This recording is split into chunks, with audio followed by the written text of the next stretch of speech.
first is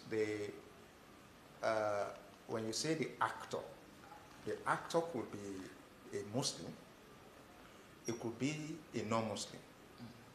The acted upon could be Muslims, could be Islam.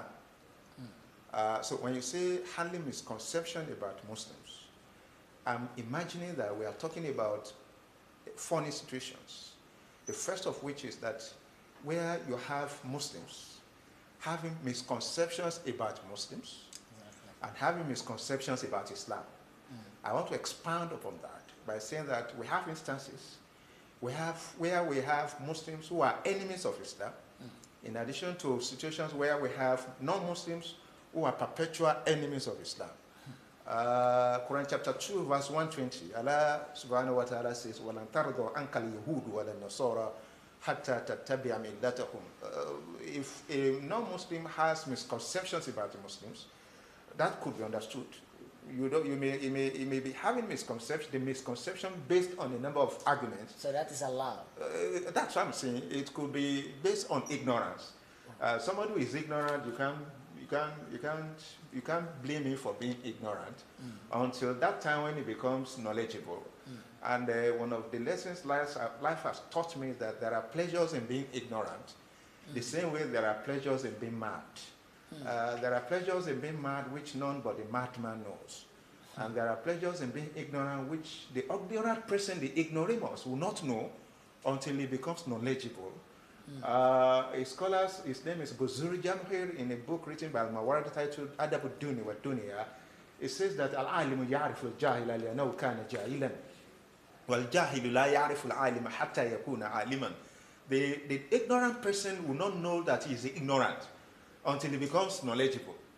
The knowledgeable person knows the ignorant person because he was once ignorant.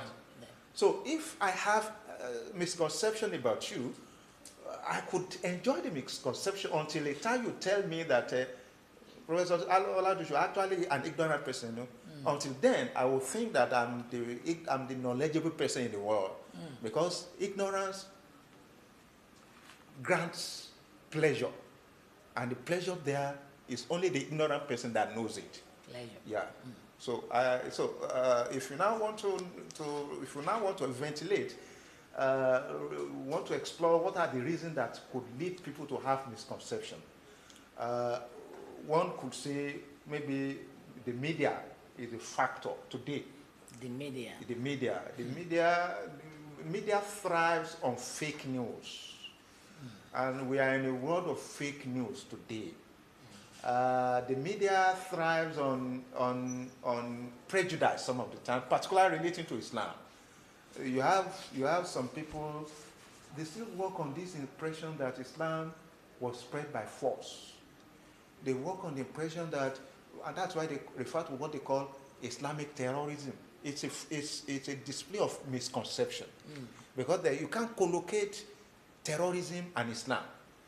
The same way you can't say Christian terrorism. We hardly hear about Christian terrorism, for example. That's true. Some people derive pleasure in demonizing Islam, in demonizing Muslims, in presenting Muslim as primeval, in presenting Muslim as antediluvian. So they derive pleasure in that. So, and I hold certain section of the media responsible for that. Okay, sir. Yeah, so maybe I should stop there. Yeah. From what you've just alluded, you made us realize that this is interest driven. Like, yes, some people derive pleasure in doing this. Yeah, for reasons known to them. The reason could be pecuniary. Pecuniary in the sense that it's material. When you have certain misconception about, if I have a misconception about you, and I know that my audience wants that misconception, you'll be making money from the misconception. So misconception is a resource from which some people derive benefit. So it's also, misconception could also be a source of power. When people label Islam negatively, they will write books about it. They will publish books about it. They eventually will make millions of money from it. So you will come to Nigeria, misconceptions thrive because it also grants power. Some people derive power in constructing Islam negatively, in painting Muslims negatively. It gives them power because they preside over a congregation of ignoramuses who do not want to understand anything about Islam. So that will give them power because they will constantly be seen as the organ on top. And once the misconception is thrown away, they will come down from the high power they occupy and they become non-entities. And they won't want that kind of situation to occur. Thank you, Prof. Yeah, yeah. You actually brought the word out of my mouth because I have something that relates to power. Okay. Listed here as something to, I mean, one of the areas we should talk about. Yeah, yeah. A wise man also told me Yes. that if Islam wants to thrive, then Islam has to think in the direction of economical power. Yes. Prof, what can you talk? I mean, what can you say? Yeah. How can you relate economic power and that misconception? Well, this is huge, this is wide, this is big. Wide and big because there are certain powers in the world today. They are the one controlling our world. The powers are the one controlling our world. And we Muslims are not there yet. We are not there. We are not there yet. Some of the time you have some semblances of Muslims being there, but when you look at it critically, you discover that it's like a mirage. It's something that appears to be, whereas it's not it. So one of those spheres or locale or spaces of power where Muslims should be, where we are not, I mentioned media. We are not the one. We are not controlling the media in Nigeria. Are we even in the media? Are we partaker of that sector? That's to a large extent the opposite. We are not there. A Muslim professor from the South once told me that we the ones controlling the media, and I said, "How do you mean, Prof?" He said, "We are the one controlling channels. We are the one controlling AIT. We are the one controlling this and that." And of recent, TVC became a bride. I sat in my room the other day, my house the other day, and I was listening to the news. This is Ghazal reporting for TMC reporting for NASFAT from Sokoto. This is Wali reporting for NASFAT from Zamfara. This is Abd'Afis reporting for NASFAT from Port Harcourt. This is Jami reporting for NASFAT from Kano. All these people reporting for this NASFAT, none of them was a Muslim that day. So then I became attentive. I said, okay, could that be, why should it be that you are reporting for NASFAT from Kano? You are reporting from NASFAT from Maiduguri. You are reporting from NASFAT and none of you happen to be, even by chance, a Muslim. Then I solaced myself with the reality that he who pays the piper dictates the tune. Why should he pick a Muslim? Because I own the business. Yeah. It's my business. So you can continue to cry your head off. If you want Muslims to be there, establish one. So in other words, NASFAT could also consider expanding, establishing a media house that will be for NASFAT by extension for Muslims. Because if you don't own it, you can't control it. If you are not there, you can't determine what happens there. So the media is one. The second is education. We are not there. So people have misconceptions about Muslims and Islam because some of them are ignoramuses. Some of them are enlightened ignoramuses. They are enlightened because they have PhDs, they are well-learned, they are elite. But the misconception of thousands of years ago are still in their head. They still believe that Islam is not meant for the 21st century. So we need to be there. We need to be involved in the education sector. When I talk about that, I'm addressing the reality. Consider the number of universities we have in Nigeria today, about 174 universities, both public and private. The private universities we have in Nigeria today is nothing less than 74. private universities. So aside from Fountain, aside from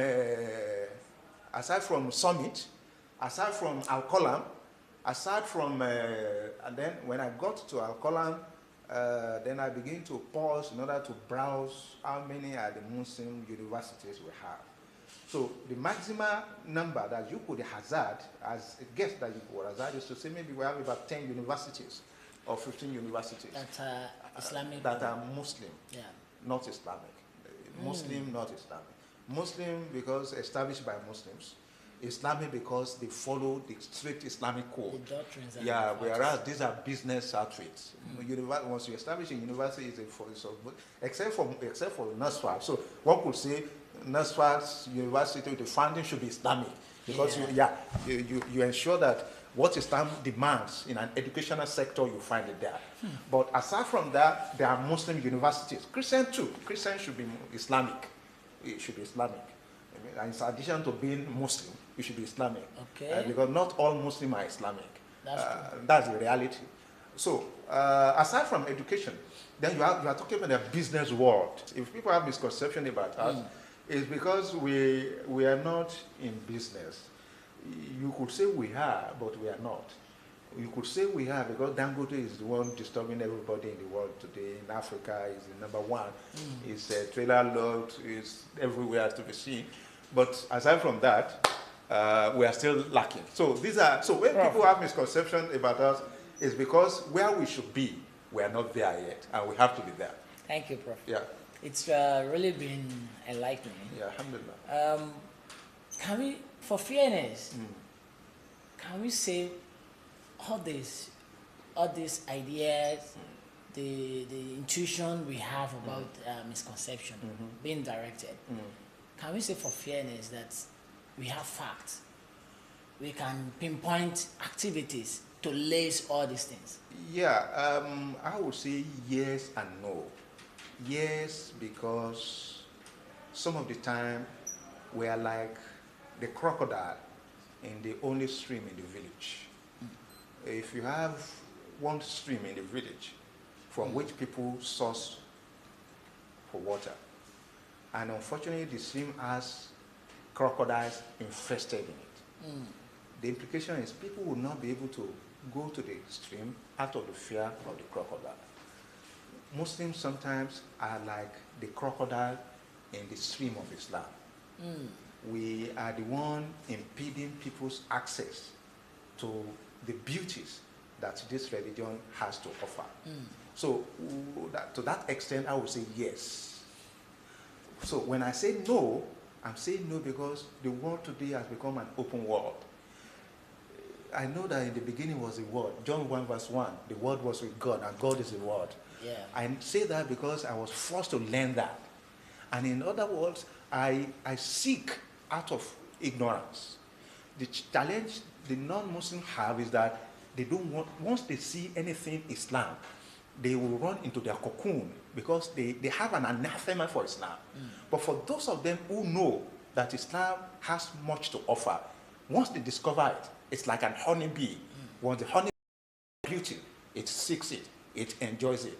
And we have a large number of such people outside Nigeria and to some degree in Nigeria who know what Islam is, what Islam is all about, and who would not run this misconception, the risk of these misconceptions we are talking about. So that's why I situated this in a binary, yes and no.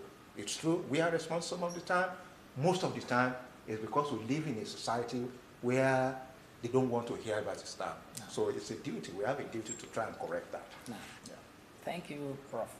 Now, can we go into detail regarding that aspect of handling any situation that has to do with misconception? Now, for an average Muslim or Muslimah, and is being confronted with such an activity outside, how can we handle it? Yeah, thank you. Because you are hinting at a very important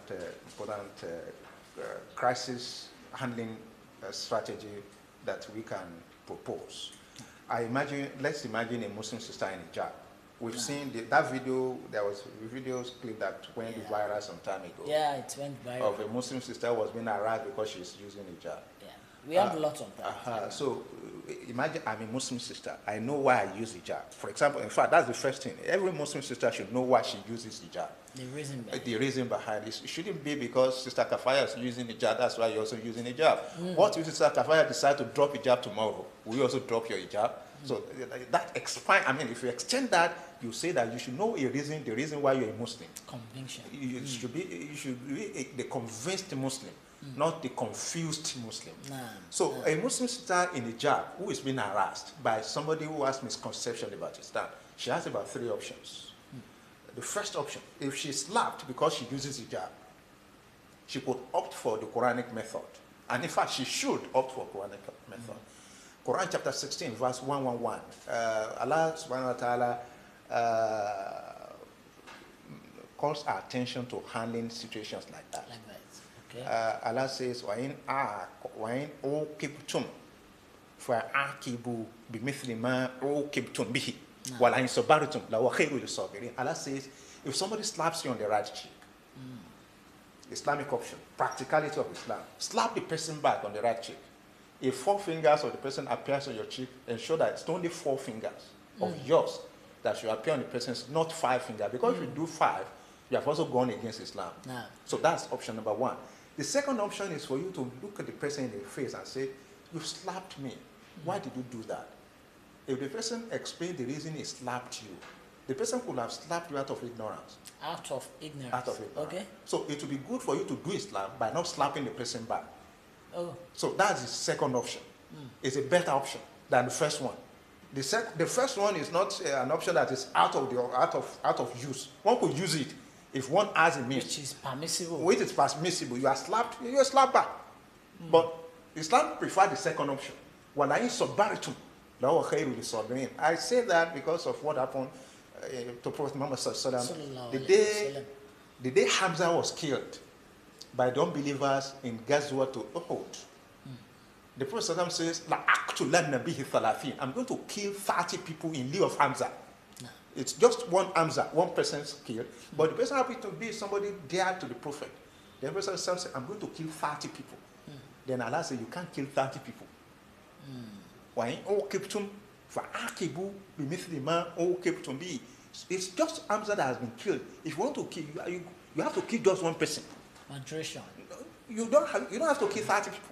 But Allah now says, وَلَئِنْ صَبَرْتُمْ.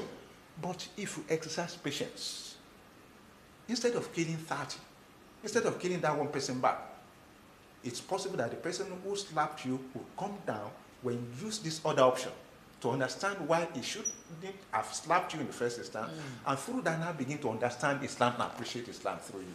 That's love. So that's why we say if the sister in hijab has been harassed, she has 2 options. She could seek immediate retaliation if she is able to do that. If the retaliation would not lead to grave injury upon her, but she could now opt for the peaceful approach, and that is to seek reason for that, and to expose the person who has done it, to let the person realize the evil of the person's action. Through that, she could be doing greater dawah. So handling such situation could be done this way. We explain to people, we let them realize why Islam is better through our action. Through our action. People will not read the Quran, but people will read us. We are Quranic symbols. Every Muslim should see himself as Quran personified. When you say A, people want to see Islam in your statement. When you are walking, people want to see Islam in the way you walk. When you are eating, people want to say, is that the way Islam tells them to eat? That's why we tell our students on campus, particularly the Muslim students, we say, if you misbehave, if every other person is cheating the exam, and you're a Muslim hijab using Muslim sister using hijab, identity. You have an identity. If a Muslim hijab using hijab were to be caught, you cheating, it will be that's the way they do. It will be blown beyond. I will tell them, once you are caught, when you are being disgraced, my wife is going to be disgraced because my wife uses hijab. When people say they are around here, they are like they are together. My daughter will be disgraced. So the same thing should go for all. Let's be watchful of our action because we are Quran personified. Yeah. Thank you, Prof. Yeah. Is that something you could tell the audience that Muslims do even to fuel the same crisis? Unfortunately, I said it all the time. There are things that we do that fuel, that strengthens people's prejudices against Islam. No. Let me just cite this instance. A Muslim brother at the secretariat, they chanced upon certain amount of money that they ought not to have taken at all. The person went to the mosque to pray. So they wanted to distribute the money. So now somebody else said that Afar, you don't bother to give Afar anything from this because he's a Muslim. He won't like it. Then somebody said, if you fail to give him his own portion, he's going to fight all of you. So what a statement. What a statement. So what I mentioned it at initial, let's be watchful of our action. We have more opportunity to present Islam to people than the people who want to read Islam. So when we keep this at the back of our mind, we'll be doing the best service to Islam in the best way that Islam demands of us. So in a nutshell, when we comport ourselves the best way, when we comport ourselves the Quranic way, when we follow the Sunnah of Islam, the way he does, the way he comported himself while in Mecca under oppression, then we would be doing ourselves a great service. Thank you, sir. We have a series of fields and concepts to still talk about, but time will not permit us.